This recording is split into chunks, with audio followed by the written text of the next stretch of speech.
అందరూ ఎలా ఉన్నారండి? నేనైతే చాలా బాగున్నాను. ఎగ్ కీమా, మటన్ కీమా చాలా టేస్ట్‌గా ఉంటుంది కదా! అంతకు మించి టేస్ట్‌గా ఉంటుంది చికెన్ కీమా.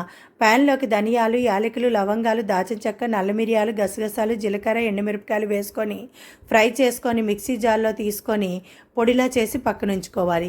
ప్యాన్‌లోకి ఆయిల్ వేసుకొని ఆయిల్ వేడైన తర్వాత వెల్లుల్లి వేసుకొని ఫ్రై చేసుకొని సన్నగా కట్ చేసుకొని ఉల్లిపాయ ముక్కలు వేసుకొని ఫ్రై చేసుకొని అల్లం వెల్లుల్లి పేస్ట్ వేసుకొని పచ్చివాసన పోయేంత వరకు ఫ్రై చేసుకొని శుభ్రం చేసుకుని చికెన్ కీమా వేసుకొని లో ఫ్లేమ్లో 10 నిమిషాలు ఫ్రై చేసుకొని టేస్ట్కి సరిపోయినంత ఉప్పు, పసుపు, కారం, గ్రైండ్ చేసుకొని మసాలా పొడి వేసుకొని మరో 5 నిమిషాలు ఫ్రై చేసుకొని కరివేపాకు, కొత్తిమీర, కట్ చేసుకున్న పచ్చిమిరపకాయలు వేసుకొని మరో 2 నిమిషాలు ఫ్రై చేసుకుంటే చికెన్ కీమా రెడీ అవుతుందండి. వేడి వేడి అన్నంలో చికెన్ కీమా వేసుకొని తింటే చాలా టేస్ట్గా ఉంటుంది.